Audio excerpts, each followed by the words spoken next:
The night we are going to be doing the topic of agents who drop their pants. Correct. The real estate agents in your marketplace who really don't have any competitive advantage but a low fee.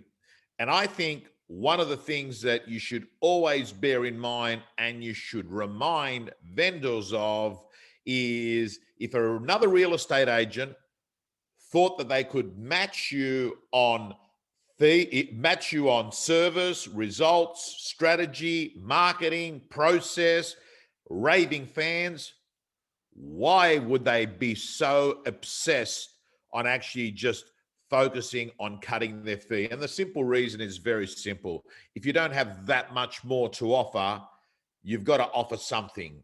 And I've got to say to you that I have a view and I understand that we live in a world of competition. And I'm also going to say to you that I know a lot of real estate agents, and you've got to remember this, for the last 20 or so years, every week I've interviewed one top performer, a girl or guy who's either doing more than 100 sales a year or doing, $1 million a year in fees. So in many ways, let's call me a journalist to the real estate industry that's been able to actually report on it. And when I have these conversations one-on-one with these top performers, I am going to say to you that one of the common denominators I've seen about commission cutting is this. They will also do it. Yes, you're sitting there thinking, do they? Yes, they won't do it all the time, but selectively. If they want the business, if it's clean business, if it's a motivated vendor, if they're realistic with price, if they're paying a fair fee in terms of the marketing fee, if they're nice people and you can feel like you're going to have a decent relationship and you know that fee is the only thing and you've tried it, you've done everything you possibly can. In those instances, agents say they've got to do what they've got to do. So today, my friends, I'm not going to be talking to you about a formula that says once you do this, there is no problem. You will never, ever have a problem with fee. No, that's garbage and that's rubbish. And that's not what the best are doing. Because I can tell you, if you looked at the agency agreements of real estate agents in the marketplace, you will see that they do deviate off their standard fee. Maybe not often. The good ones don't. The good ones are rigid and disciplined, and they go in there with a mindset that, if and by the way, if you don't pick you, they won't pick you. So one of the rules that I've got to say to you, you've got to super understand is, would you list with you? Would you list with you? That's a starting point, right? The second thing I want to let you know is, think about this. When you bought a car, you could have bought a cheaper car than what you've bought.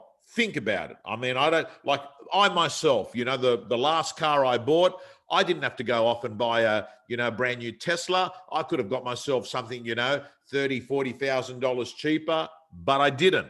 And I ask you the same thing. You could have bought a cheaper car, but you didn't. There were reasons why you bought the car that you bought. You may have bought because you wanted the brand. You might have bought it because you liked the extra features that you were getting with this car. You might liked it because it was going to give you a very long warranty and it was going to be, hassle-free in terms of worrying about any repairs. You may have liked it because it was just a really, really nice exterior of the car. I don't know. The point is, you bought it for a reason and you paid more for something that you could have bought cheaper. So that basically says that people don't always buy the cheapest, because if they did buy the cheapest, everyone would be staying in the Formula One motels at $49. Everyone would have been flying Tiger Airways. Everyone would go off and actually be driving the Daihatsus. So the point we're making is this. We simply know if there's enough reason, if there's enough value, people will actually make a decision to pay more. And I'm going to start off saying to you, You've got to move away from being a commodity, and you've got to start being a value-added provider. You've got to show more. You've got to do more. You've got to give more. And a commodity is basically when you are the same as something else. For instance, like if you were to go into, ComSec, and let's have a look at, say, the share price of realestate.com right now, I can tell you it's the same price wherever you go. The REA share price is the same. It doesn't change. It's not like a listing presentation. And I want you to know that's what I mean by commodity. Gold. Gold is a commodity. Right now in the world, gold has a price. It is the same price. But that is not the case with listing presentations. Listing presentations aren't identical. And I want to start off and say to you that you've got to learn the concept of stacking the cool.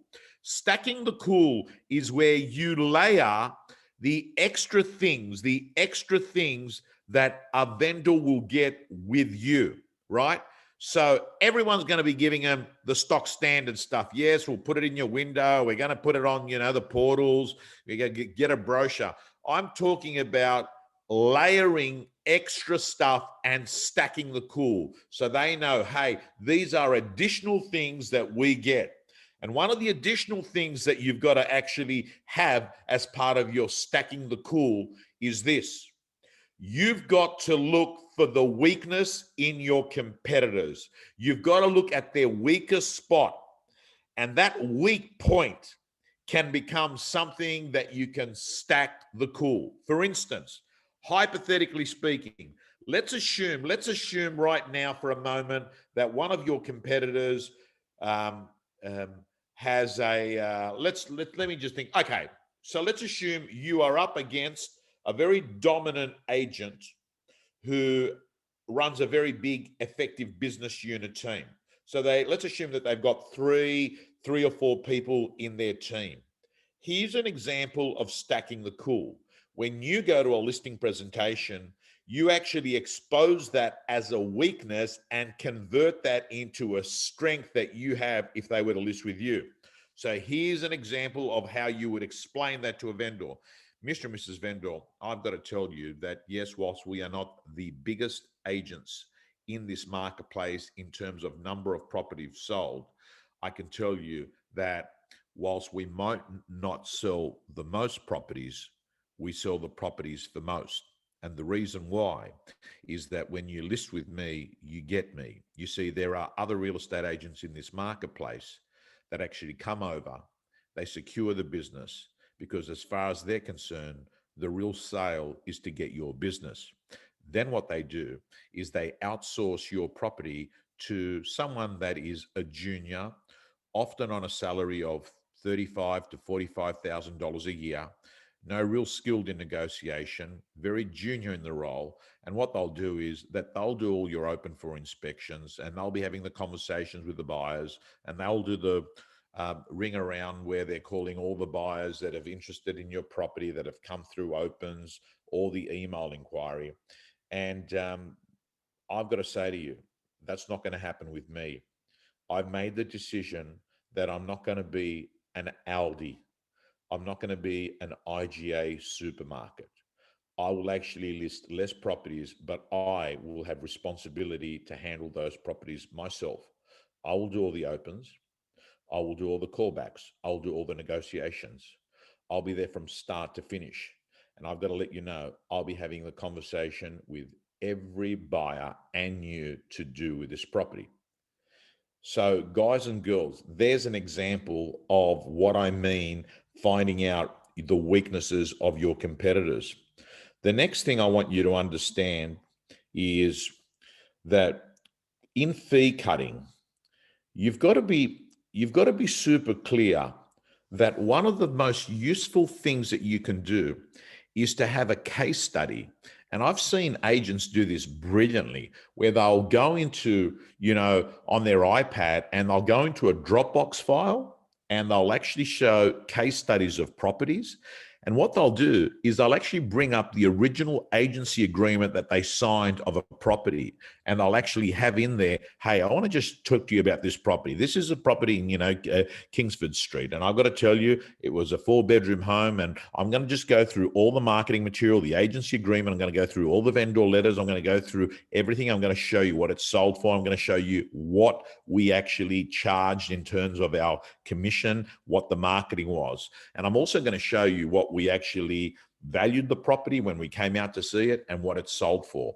So when you can give a case study like that, that shows that you actually sold the property more than what was on the agency agreement, that people saw that you actually charge 2.5%, when they saw the brochure, when they saw all the reports that you'd given, when you actually gave them a timetable of when the opens were, when you were having your vendor meetings, all of a sudden people begin to see a case study, a story, and it makes a lot of sense. And I want you to get super clear. You've got to get the thought out of your head, the narrative, the belief that people want the cheapest. They don't. They want the most money in their pocket. The problem that we have is this: if they can't differentiate between the 3 or 4 agents that go out and visit them, if they have sort of, in their eyes, you all look the same. This is what they say. They're all the same. If that's the view that they have, they're going to think, well, you're all shit. I'm just going to pick the cheapest of the shittest.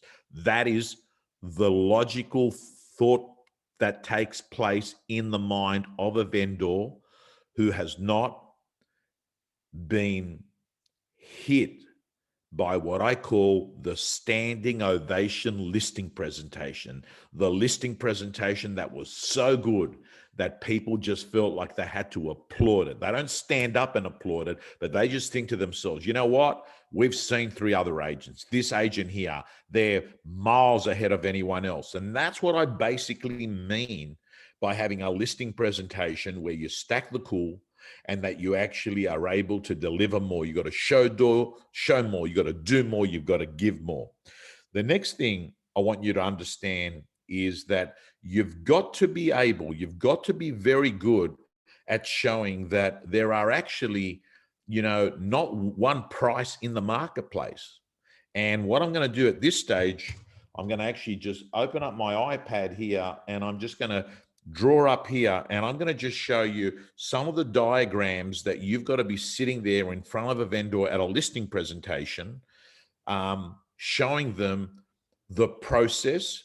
And I love models, because when you draw something on paper as a model in front of a vendor, you don't look like you're a scripted salesperson that's just got this proposal that has been pre-printed that is the same for everyone. You're actually sitting there and you're actually drawing up a plan for them, and that is authenticity. It's like you are an architect. You are designing a business plan for them to have home price optimization.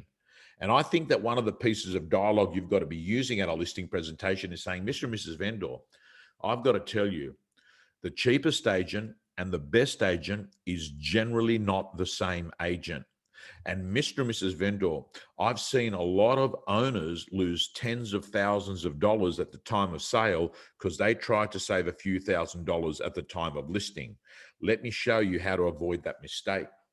The first thing I want you to understand, Mr. and Mrs. Vendor, is this: that in real estate, we don't actually have one price on a property. In fact, there are 3 prices. And I've got to talk to you a little bit about that, because I want you to understand that if you just want to sell your property at any price, you can give it to any agent. But if you want to sell your property for the best price, you've got to give it to the best agent. And I've got to say to you, very rarely is the cheapest agent and the best agent the same agent. And whilst one of the things you might think to yourself is, hey, I don't want to spend too much on the commission because commissions can become really expensive. I've got to tell you, the most expensive thing you can do in real estate is to have a good buyer sitting in front of a bad agent. That's really expensive. So I just want to show you, up here is what we've got is called the emotional price. And here what we've got is called the probable price. And here we've got what is called the fire sale. This is the fire sale. This is the vendor that just says, just sell it. I don't care. I've just got to get rid of this property. We've got a family death. We need to leave ASAP. That's the fire sale. I've got to say to you, when I'm talking to vendors in my marketplace, we're talking about an emotional price. And I've got to say to you that the emotional price, my friends, can be around 10 to 15%. And then what you do is you explain to a vendor the concept. You explain to the vendor the concept of what emotional means. So and by the way, I love metaphors. I absolutely adore metaphors because those words paint pictures. And pictures are things that people actually start visualizing in their mind. It's very easy for them to understand the concept when you paint the concept in pictures. So you turn around, you say, hey, I just want you to visualize this. Imagine for one moment that, you know, your parents in New Zealand are unwell all of a sudden, and you've got to get on a flight, and because of COVID-19 there's limited flights and it's really hard to get out, and you find out that, you know, you've got to be in New Zealand tomorrow. And then you go online and you can see there's only a few tickets available, and the normal ticket price, Google says the normal ticket price to New Zealand is $378. However, right now, because you're buying at short notice with limited seats, the ticket price is $1,400. Think about this. If you've got your mother who is in a critical condition and it's life and death, will you buy the ticket, or will you say, no, I won't go. I'll wait for 4 or 5 days when the ticket prices drop? Of course you're going to go. Of course you're going to pay the $1,300. Why? Because you're emotional. And what you've got to do is paint that picture and say, Mr. and Mrs. Vendor, I've got to let you know that if we can go out to the widest possible audience, we may find that emotional buyer that's got to buy your property. And I want to tell you about what that might look like. It could be the daughter who has separated, whose parents live in this street, and they want to be there near her, supporting her while she's on her own and she's working a job, and they want to help with babysitting. That's what I mean, an emotional buyer. Guys and girls, you've got to explain the concept that an emotional buyer will pay a lot more than a probable buyer, and that your job in real estate is not to sell the property to the first buyer, but to sell the property to the best buyer.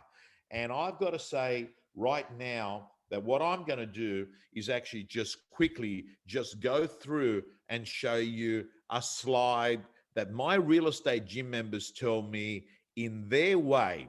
They deliver this when they're up against an agent that's going in at lower fees. They use this because seeing is believing. It particularly works very well with people that want to go with you, but it's all just about the fee. They just won't move because it's the fee. So here is the methodology to list the person that won't move with you, won't come on the market with you because it's about fees. So here's what it looks like. You'll say to them, hey, Mr. and Mrs. Vendor, are you okay for us to move forward? They'll say, look, the fee. Then you'll say, what about the fee? Then they'll say, yeah, look, we spoke to a couple other agents, and yeah, look, you seem to be a little bit on the higher end than they are. And at this point, you'll turn around and say, okay, and can I ask you, and here's a great question, gang. Here's a great question. Let me go off share screen here for a moment. Here's a great question. Mr. and Mrs. Vendor, if I was the same fee as the others, who would you pick? Who would you pick? If I was the same fee as the others, who would you pick? Then they'll say, well, we'd pick you.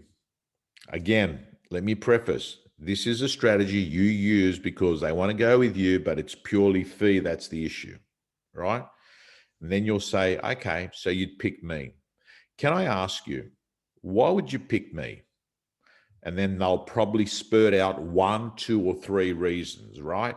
Because they've got to be logical. For them to say that, they've got to actually back it up, and they'll say something, oh, well, look, we like what you talked about, it made common sense. It appears that you have got a good plan there. And yeah, we just want to go with you, but we just think the fees are too high. And then you say, okay, so it sounds like you want to go with me at their fee. That's what it sounds like. Mr. and Mrs. Vendor, I've got to tell you, I know what we charge. And I know what our competitors charge. You see, every day we operate in the same marketplace. All the agents know what everyone else charges. So one of the things that you're going to have to ask yourself is this. If we all know what we all charge, if an agent that was offering you a low fee, if they knew that they could beat us in our results or service, why would they bother trying to just beat us on commission? And I've also got to say to you, Mr. and Mrs. Vendor, that a lot of times vendors that I deal with get confused between outputs and inputs. If it's okay with you, Mr. and Mrs. Vendor, what I'd like to do is just to show you what that looks like. You see, what happens is when you actually sell,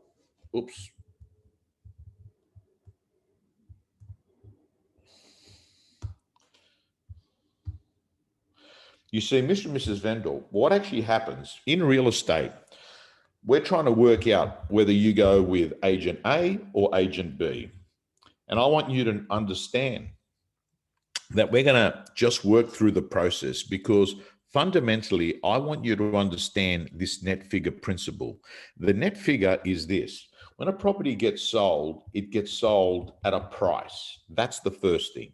The second thing, you don't get what it gets sold for. There are things that come out of it. And I want to explain to you what comes out. The commission comes out, and so does the advertising. What's left is called the net figure. So hypothetically, let's assume that you go off and you make your decision to list with a cheaper agent. Let's call it the Tiger Airways of real estate agents. Where let's talk about the cheaper car, the Formula One motel, right? We're just talking about the cheaper version of it. And by the way, Mr. and Mrs. Vendor, I've got to tell you, like some schools are dearer than other schools. Some doctors are better than other doctors. Some lawyers are better than other lawyers. You have to understand that that is no difference in real estate. The best and the cheapest is generally not the same. And I want you just to think about this. Let's assume the vendor goes off and sells their property with agent A, who is the cheaper one, and they sell it for $800,000. The next thing that comes out is called the commission. The commission is what's charged. And let's assume in this instance, the agent charged 1.5%. The commission on that is $12K. Is that right? Yeah, $12K. Let's assume that this other real estate agent charged $1,000 in advertising. The net figure that's left is $787,000. Hypothetically speaking, let's assume that you went off and you decided that you would list with a better agent, an agent that had a process, an agent that had a strategy, an agent that had a track record, an agent that had the ability to negotiate, an agent that sold the property to the emotional best buyer, not to the active first buyer. And for that reason, they went off and they sold your property, say, for $830,000. And let's assume that they charged you a little bit more. Let's assume they charged you 2%, and let's say 2% of 830, it's roughly 16,500, right? Thereabouts. And let's assume that the advertising was a little bit dearer because they were a marketing-based agent and they knew that the way they were going to get you top dollar is they were going to use competition, because competition wins the World Cup and competition gets top dollar in real estate. So let's assume that they charged you $2,500 in marketing. Let's look at this. 830 minus 16 and a half minus 2.5 equals, let me do this numbers. That's 18, 19, 19, 19. That works out to being 811.